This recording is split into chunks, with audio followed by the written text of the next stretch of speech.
All right, guess what? Today we're going to make a little trip to North Dakota, town by the name of Dickerson.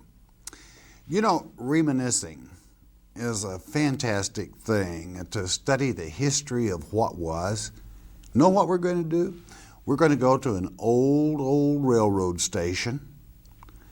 We're going to see the old luggage wagon right there out right at the tail of the caboose and see how people lived. Especially you're going to find that the village we're going to visit was made up basically of the Scandinavian people that settled in North Dakota, strong-hearted people. You're going to get to visit with some of them, the descendants thereof, Norway and a few other places. And you're going to see an old schoolhouse, which always takes you back in memory. You're going to see a general store with a built-in post office right in it. That was very common back in that day. And also you're going to see a lot of farm machinery. Boy, do I enjoy seeing old harness, old thrashing machines, the various tools of the trade that were used those many years ago. What a fantastic time to take a moment and enjoy. Hey, if you're ever driving through North Dakota, don't bypass Dickerson. You have grouped in one museum area, both one of the most advanced museums concerning dinosaurs, the remains found in that general area, which is just absolutely rich with ancient remains of the various dinosaurs and other creatures of our fathers that have been found there. And we're also going to meet a very interesting gentleman, Larry Cirrus, and you're going to really enjoy hearing him take us through the museum. So what a time we had in North Dakota, and in visiting and in meeting these wonderful people and sharing with them, whereby they could share with you and show you what they have there in North Dakota. The people that we will meet and visit, we will meet one old house that was built from stone in that area. You will see how that in the house, you'll have the parents' bedroom, which was off limits to most of the year to the children who lived in the rest of the house, and then yet the barn built adjacent to that to preserve heat. The animals, even living in the attached barn, we will call it, but still a part of the house to conserve heat and energy for the stock, was one of the very most important stables of being able to survive in that country. You're going to meet some of the offspring of those brave people. I hope you enjoy it. All right, good day to you. Here we are in Starr County, North Dakota. What a fantastic place to visit. I want to introduce you to the officials of the Starr County Historical Society. Thank you for having us, and would you introduce yourselves to the audience? Okay, I'm Dorothy Coling. I'm president of the Starr County Historical Society, and the city that we're in right now is Dickinson, which is located in Starr County. I have with me another official from the society. And I'm Charlene Wiseman. I'm the treasurer of the Starr County Historical Society.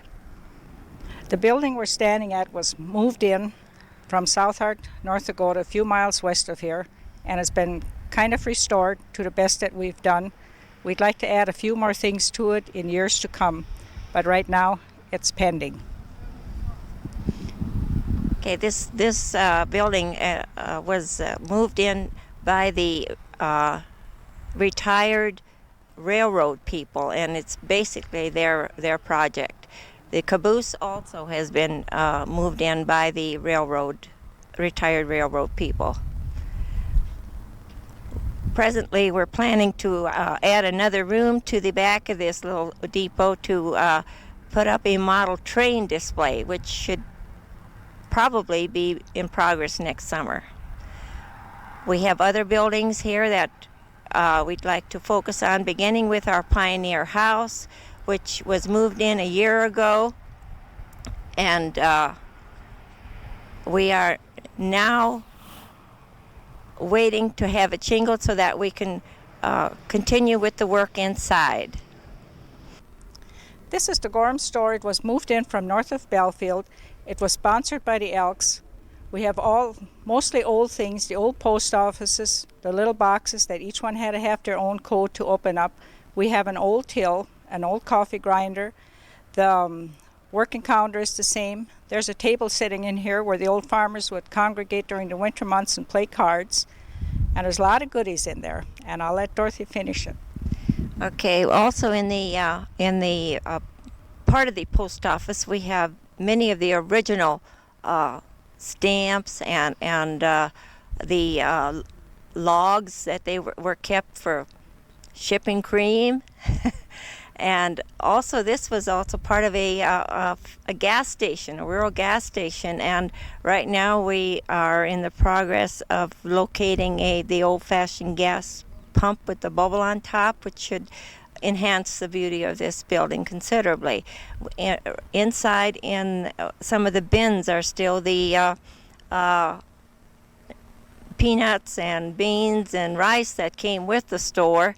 I doubt very much that we would try to sell them to anybody, but they're here.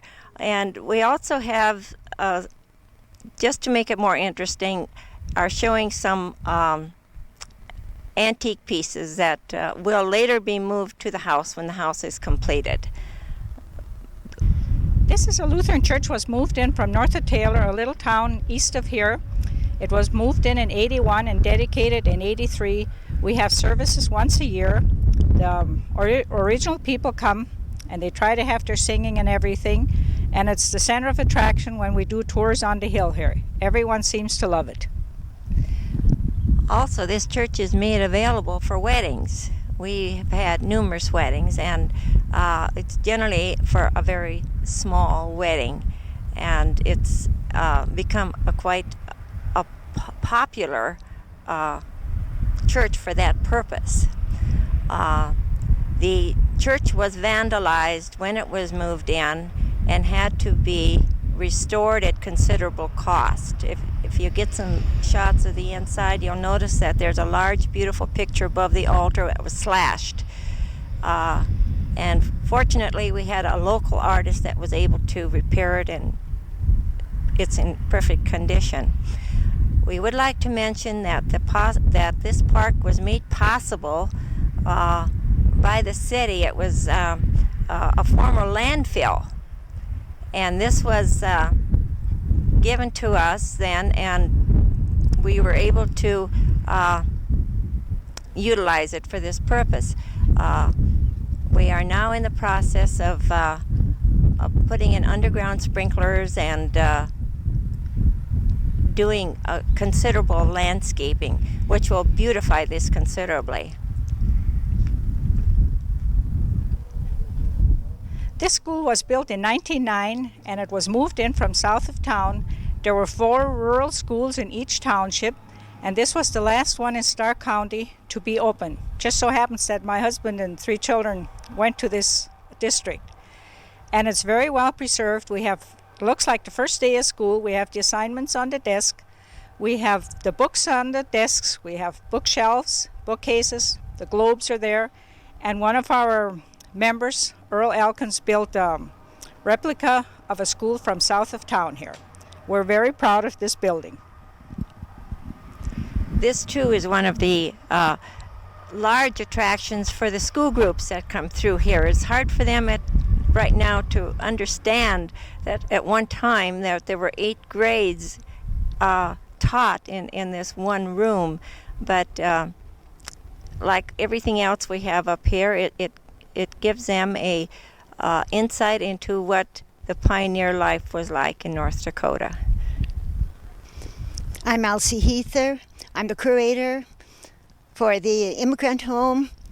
The Germans from Russia decided to build a memorial in memory of all ethnic groups that came to this area. Whether they be German, Irish, English, Scandinavian, whatever. They sacrificed so much. They stayed, they came, they stayed, and they made this a very beautiful area. We're very proud of our immigrants, our pioneers, so this is in memory of them. And we have furnished it very much as it was when they came. They would bring articles with them, perhaps from Europe.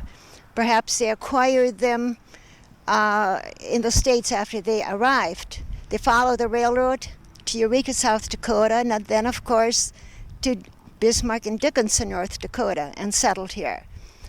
And the memorials that are built up here are very fitting for these fine people. This is the main room. The family lived in here, they cooked in here, and they would have this size table or perhaps a larger table, perhaps chairs all around it or just benches.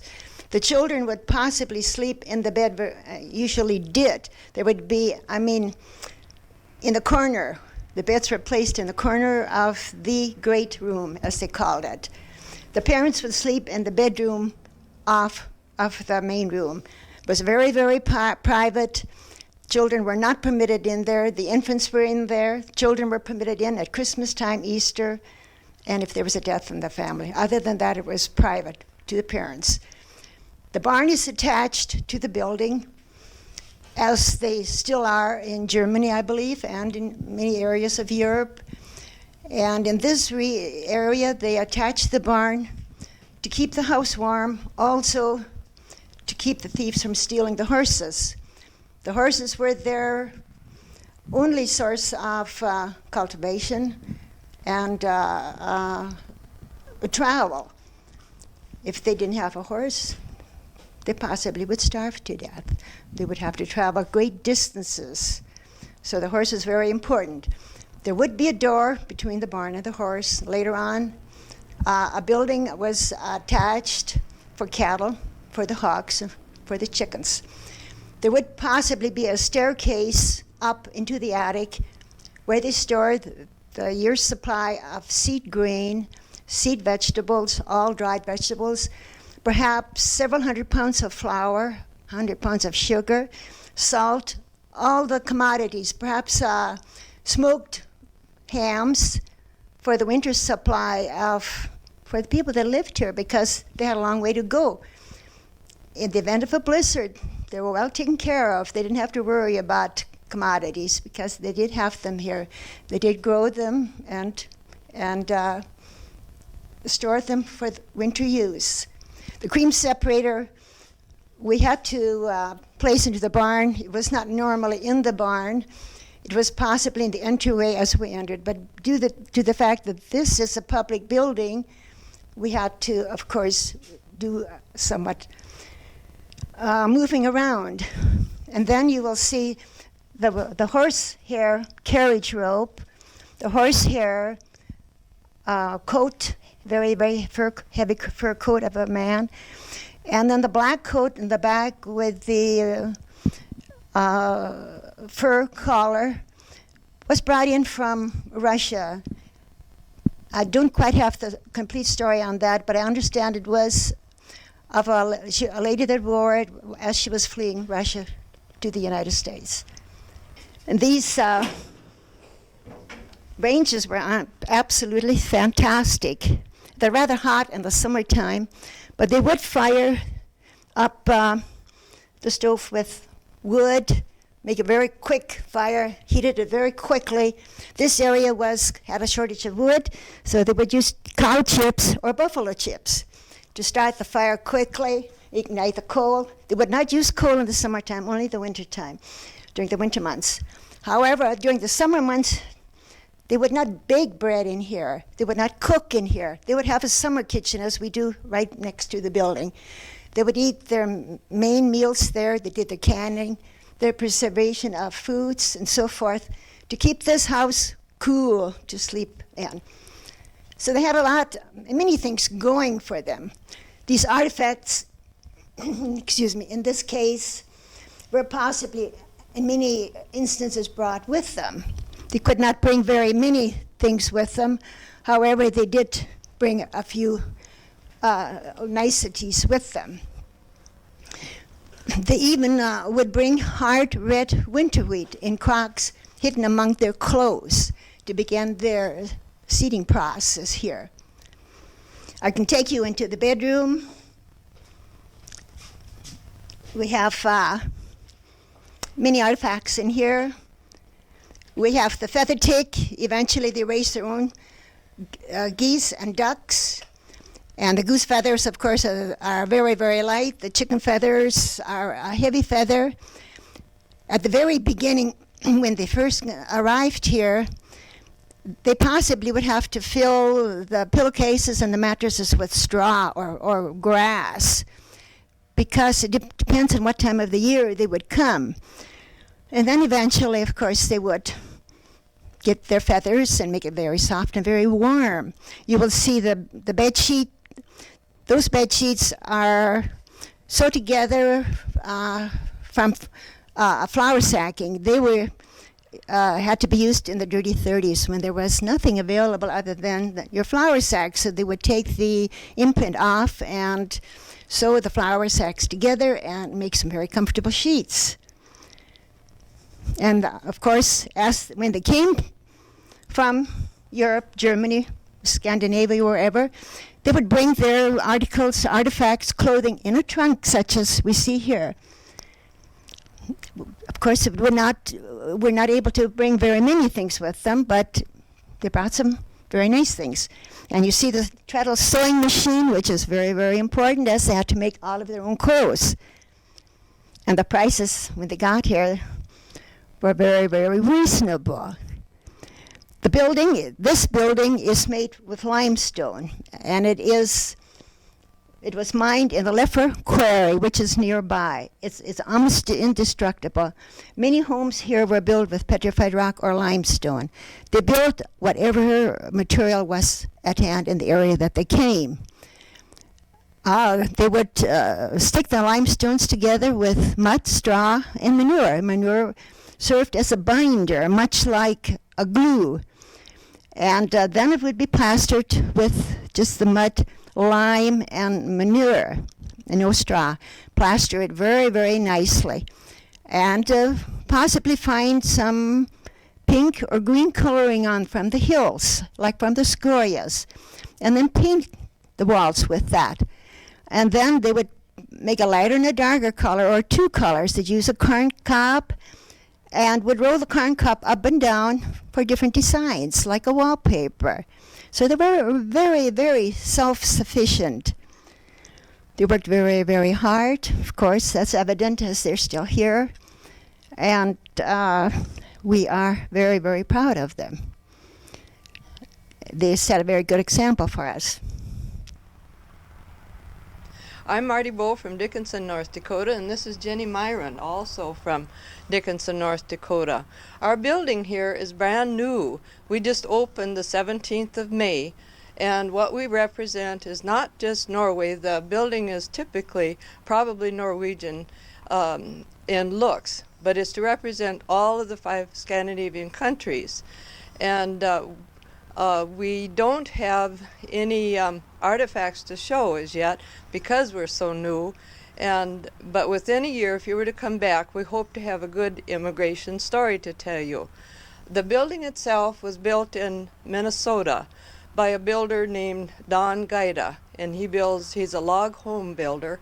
He erected this in Minnesota, and then it was brought into Dickinson, and they gave us 6 days of labor, and the rest was all volunteer. There'd be one man from Minnesota here to tell us what to do, and then the rest was volunteer work.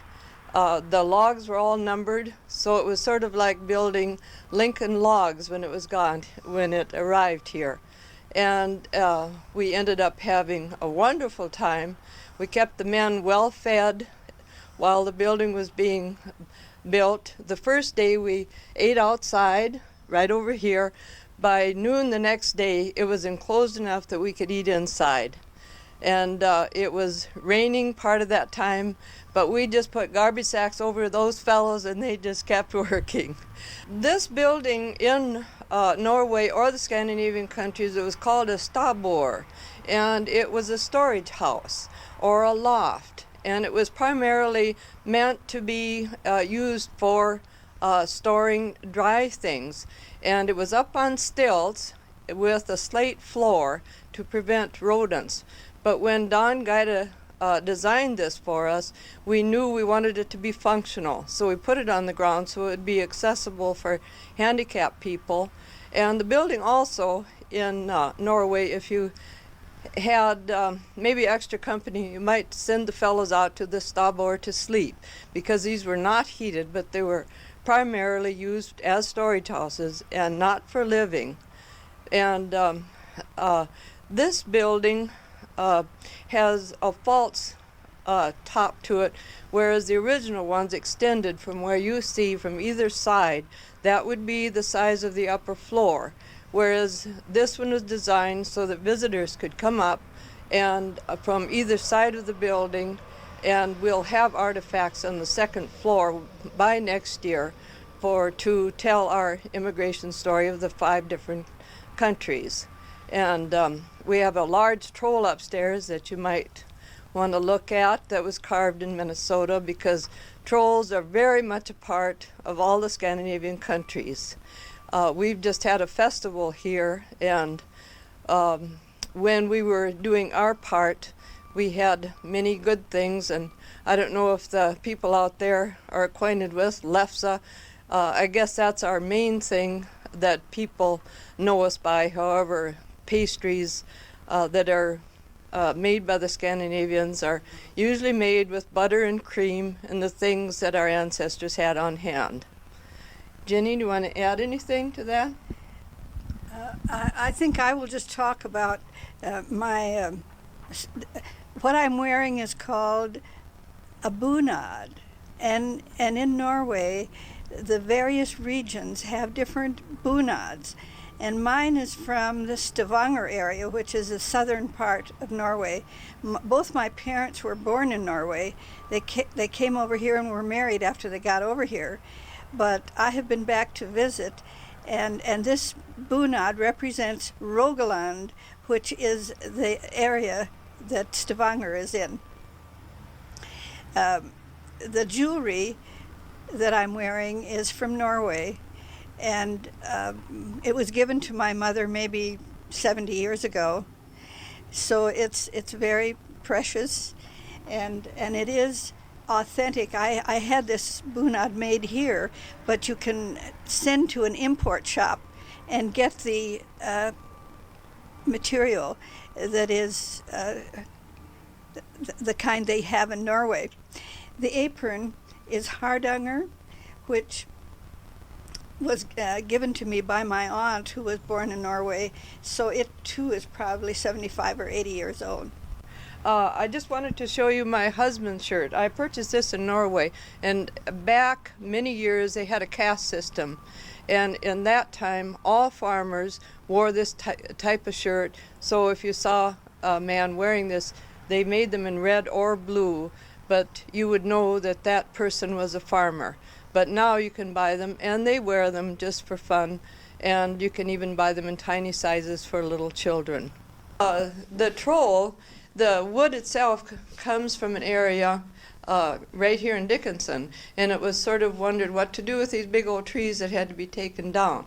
So the people that owned the house, or the area where these trees were being taken out, they somehow had gotten to know this craftsman that does chainsaws, so artist work in Madison, Minnesota. And then they donated the tree to us. And what we tell children are just delighted with it. But we tell them this is what happens when you don't floss and brush. And so that's kind of the story of the troll. But trolls, like I said before, are very much alive in all 5 Scandinavian countries. Each one prides itself with the troll stories. And this fellow was carved by it's also chainsaw made in Wisconsin, Eagle River, Wisconsin. And when we were on a trip, we just decided that it should be very much at home here. We would encourage everyone to come and share this with us. It's well worth your while. You can spend considerable time here. It's a family-oriented facility and something for everyone to enjoy. It's on exit 61 on I-94. Okay, like I mentioned just a little bit ago, we bought this header at an auction sale southeast of Antelope, which is about 35 miles east of Dickinson here. We bought this for $40, and we moved it to one of my neighbor's places close by, and then we started to restore this machine. It was in awfully poor shape because the reels, slats, and the bats were all broken up. We had to buy new bats for that, and a few of the new reel slats, where these bats are bolted on. And we had to replace that screen that's on the back side, to keep the grain from flying back on the ground again. And we also had to look for a different elevator, which we had to do a lot of work on to repair. And also we did a lot of driving around hunting, for gears, because some of the gears were so worn out that we just couldn't use those anymore. And they're usually pulled by either 4 or 6 horses. This side over here, where there's usually 2 horses on this side and 2 horses on this other side. Sometimes you have 3 on each side, it depends upon how soft the ground is. And when we went around the corner, this team of horses had to kind of veer out in order to pull that header around the corner. See, and then also with that header box back here, we had go alongside of that elevator. So when the grain come up through the elevator, it had to fall into this header box. How would you adjust your height and steering? This here, you adjust it right here. There's a set screw back here. The raise and lower, you mean? And also to drive it, just turn it, just steer. Well, you'd have to kind of work with your, or help along with the hand. Oh, you bet then. And then this lever right in front of you would raise and lower the Yeah. or you get short grain. Yeah.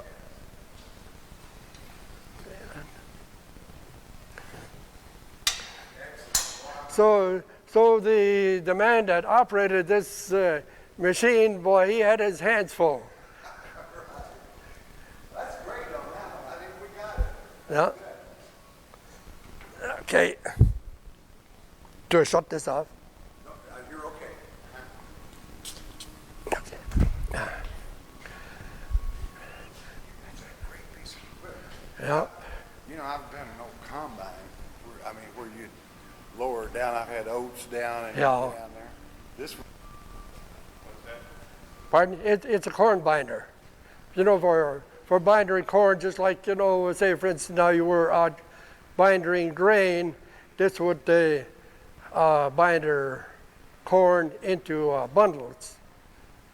I've actually used one of these tractors. It's an old Twin City, Minneapolis, Moline. I used to have a dealership with these guys in Grand Arkansas. They back a long way. An old Oliver. And I said, is that an Oliver thrashing machine? I wasn't sure Oh, they made one. It's a Red River Special. River special thrasher, yeah. Well, you all are to be commended. This is the gentleman that donated them. That's great. Well, like that Twin City, I used to plow with that back in 1946 after I come home from the service. Well, if they were a horse, this This Yeah. would be known as a Wheatland type tractor. Yeah. Wheatland type tractor. They would get it done. And I would dare say with that Magneto, as clean as it looks, I bet it would start too, with just a little bit of cleaning up and fuel. This is a piece of equipment, to me, is get out of the way and save your hands. Yes. Stationary Baler. grain baler or wheat baler or Hay baler, actually. you could pull this up alongside of a stack, or if you had, it was stationary, you'd have to bring it to it. The motor would be sitting in here, but we don't have that. But, this would give you an idea.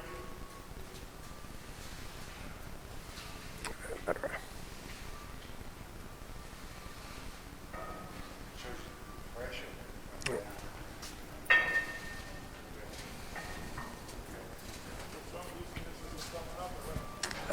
It's coming up now. Yeah. Then you stuff it right there in the 8-packet. Then you'd have two guys back here, and they would tie it. But then this would be down like this. It would drop off right here. Right on this one. This scraper probably appears to be in pretty bad shape, and it's a reason for it. Was used about in the 1880s. This was used to build the Northern Pacific right-of-way.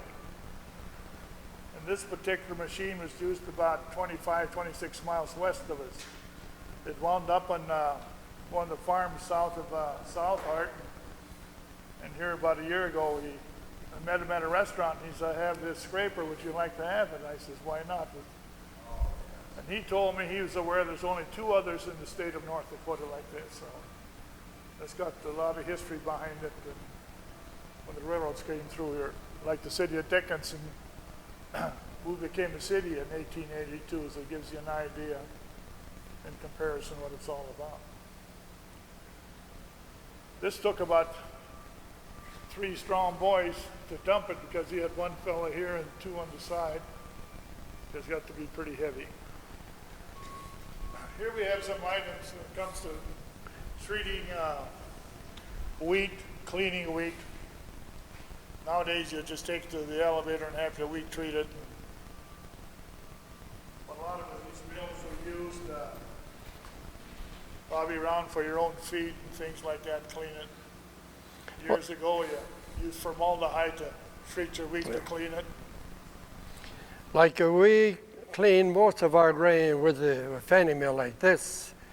It has different size sifts, you know, for your wheat or oats or barley, even with flax. See, and then it has a fan, you know, to blow out the fine stuff or chaff or whatever's in with the grain yet. This little corral here is all in regards to the early cowboys and harness. Something you don't see this very often. We have a side saddle here that women used. It's an old one. It goes back to Teddy Roosevelt's time. Here is something, we had a gentleman living here for years. His family now is out west.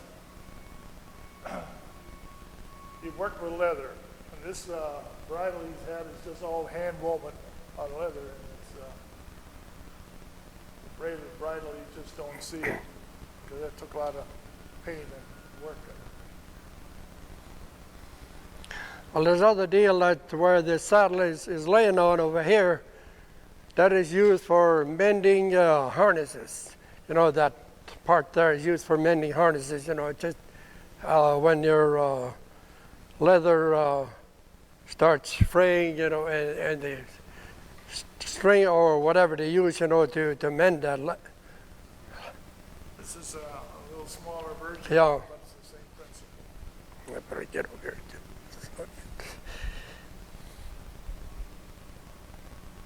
Over and behind us here we have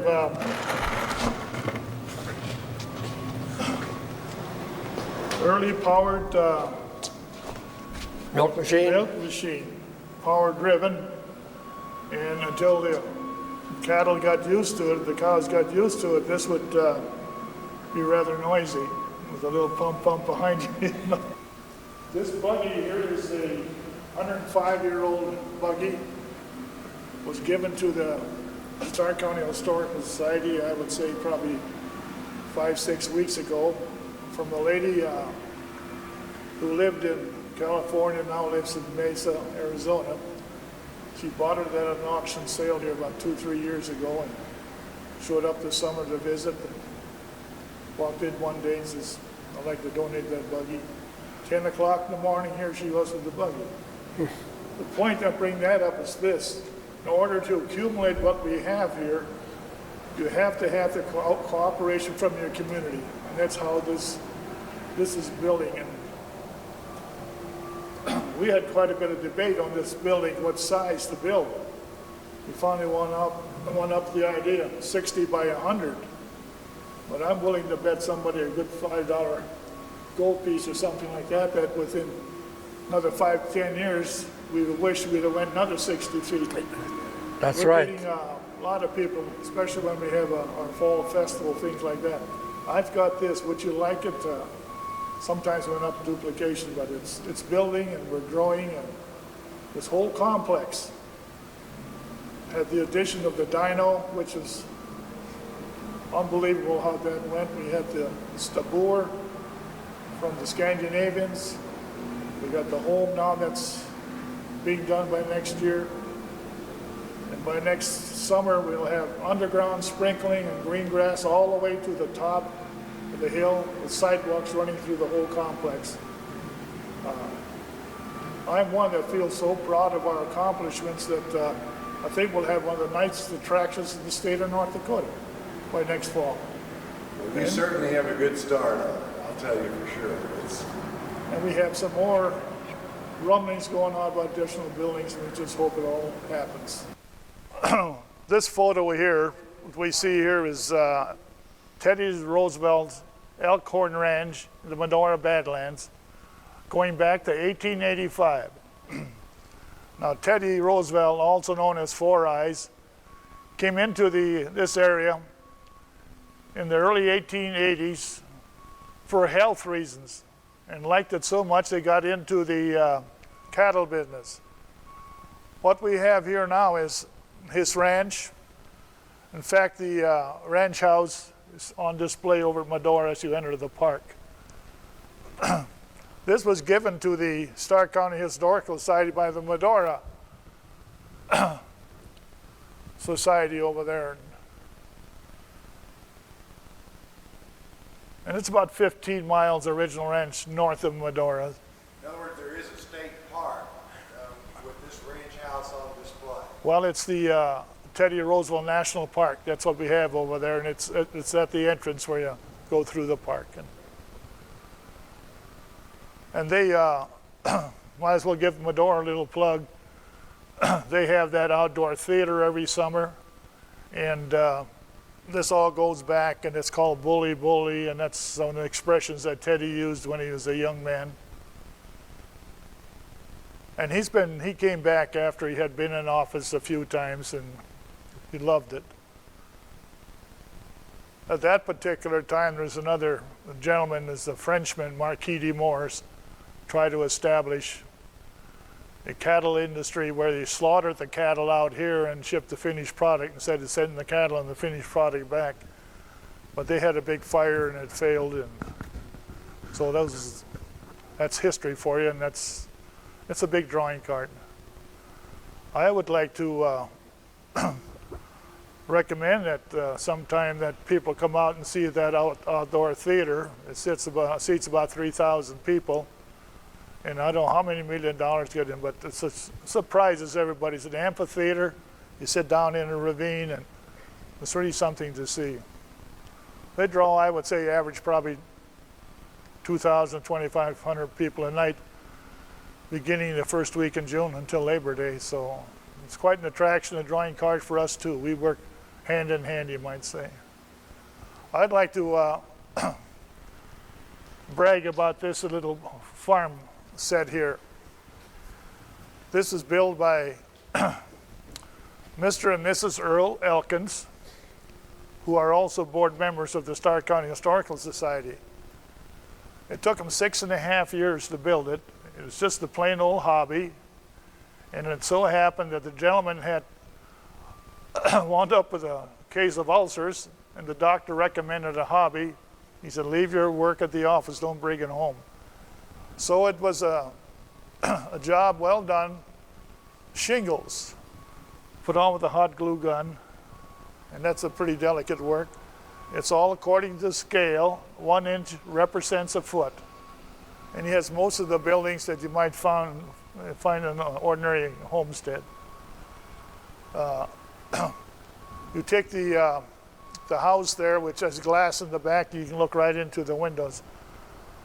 I'm willing to bet if we could have had 200 of them homes, we could have sold them as doll houses.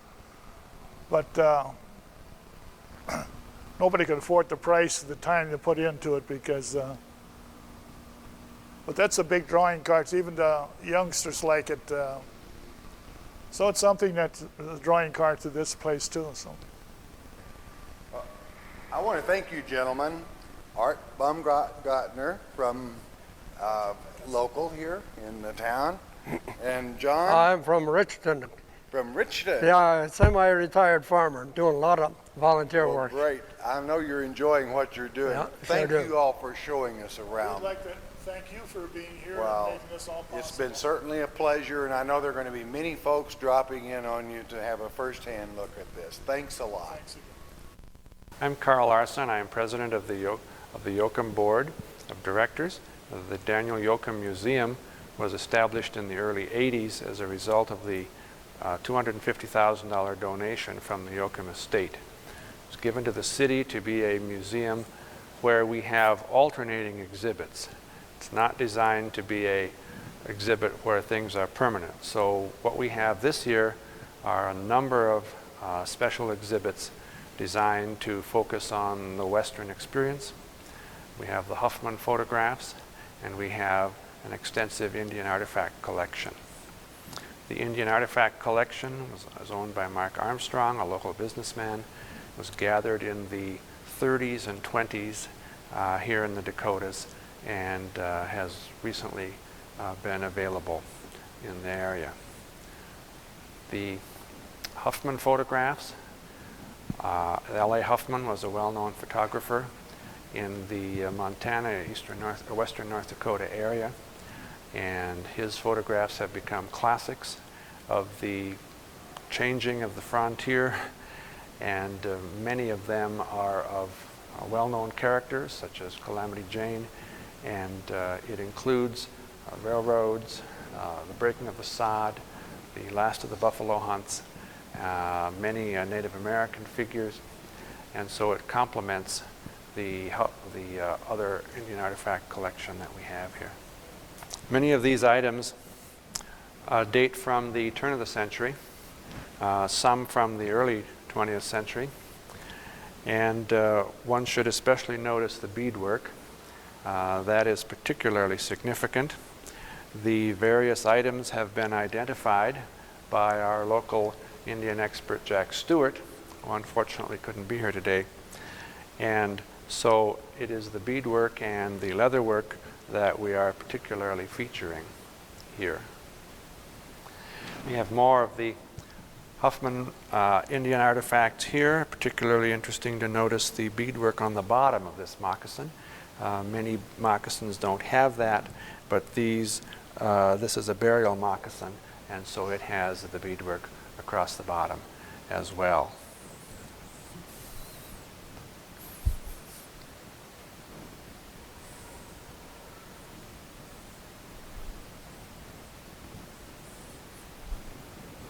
In this case, we have a particularly interesting item, a Sioux man's vest.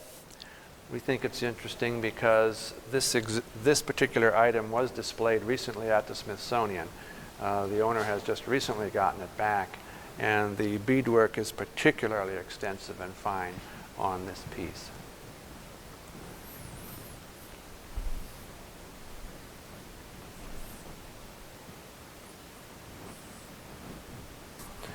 These mortar and pestle items are again part of the Armstrong collection, and many have been astonished at the size of some of these items.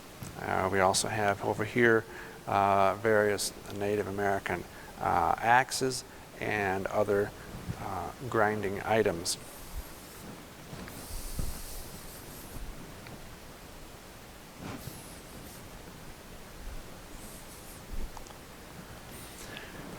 These cases contain other items that the Native Americans used, a dance stick, for example, a skull crusher used to crush buffalo bones, and other kinds of clubs that were used in various ways.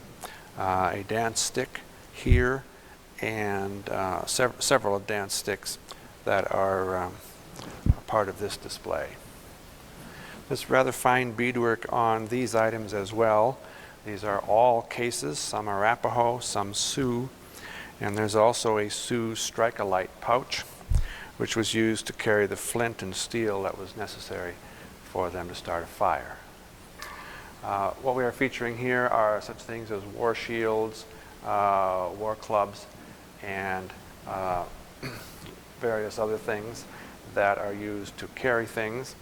Another dance stick here, and various roach headpieces, as well as other kinds of pouches and armbands, cuffs, and so on. One thing that's particularly interesting to people as they come through here is this hand-woven bridle. It's made out of horsehair. It's extremely fine work.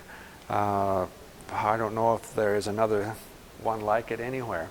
And it's a very popular item in our display. We also have in the other case a number of ceremonial knives and pipes as well. These are all part of the Armstrong collection. We show only a small portion of his collection, but we were pleased that he allowed us to display these to the public, and they've been popular. The Huffman photographs were done about 12 years ago by the North Dakota Humanities Council, and they are on loan from Dickinson State University, which is the local college here in town. L.A. Huffman came to Miles City in the 1870s, 1880s, and served as post photographer there, and consequently was able to record what we often call the closing of the frontier.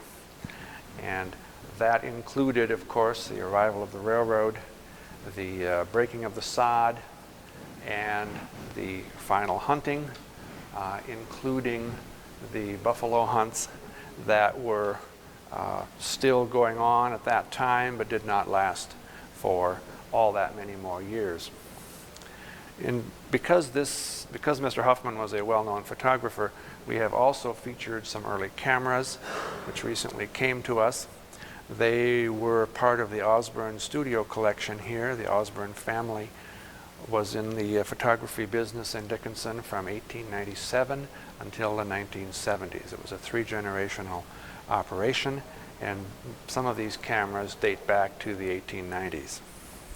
Over here we have other illustrations. Particularly famous Huffman photograph is this one, After the Chase, or Going to the Roundup, and the others, as one moves along, record more of the passing of the frontier. This is a photograph of Daniel Jochum, who gave the money to make this museum possible. The other museum, the Dakota Dinosaur Museum, then was added on to this building last year and opened, of course, this spring. So we are pleased to have such a varied complex now to offer to the public. In the Osborne room, we are honoring the Osborne family as pioneer photographers. Lawton Osborne still lives in Dickinson and has donated many things to us. His father, A.J. Josh Osborne, founded the studio in 1897, and Lawton's son, Lawton Jr., has also been a photographer And so many of the photographs in this room and in other exhibits that we sometimes display are from the Osborne collection. Because we are west of the river and often thought of as cowboy country, we have featured in this room a number of the early cowboys, people who often drove up cattle from Texas on the long trail rides, and the cattle then arrived with them where they were run in the Dakotas in the 1880s. The collection was developed by Louis Weigel, one of our longtime members of our board and active in establishing this museum. They were originally secured from the collection of a photographer in Killdeer, just north of here, Mr. Harris, who has photographed a great many of these people. We also use this room for other things. Right now we have an additional exhibit based on the early history of Dickinson. This was done in 1989 in connection with the North Dakota Centennial. And so we gathered a great many Osborne photographs and many others to display. We have actually 3 units like this. One final exhibit which we have up at the present is this one, entitled Railroads Changed the Prairies. It's designed to explain how the railroad came west of Bismarck, and as a result they had to go across the river on the ice with some of the track in the wintertime to get things over here, and then they cut through the various hills and so on, and then the panels feature the kind of transformation that resulted as a result of the arrival of the railroad, which arrived in Dickinson, which was called Pleasant Valley at that time, in about September of 1880. So we're a relatively young area. We celebrated our centennial in 1982, when the city was basically platted. This is Dawn Capel from Dickinson High School. She's in a severely multi-handicapped room at the high school. She's age 19. She's on a job program in which we bring the students out to get some work experience. Try to drive right now, Dawn.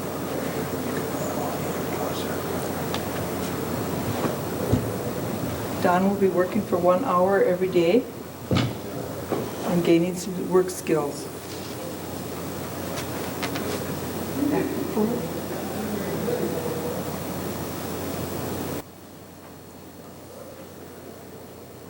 Dawn, I think that's the prettiest case in here. You've got that looking real good. She does a good job. I think it's excellent that you have this program, that she is able to help keep such the American heritage, preserve it, and to keep it looking so nice. Dawn, thank you very much for sharing with us. Thank you. Thank you. And thank you now.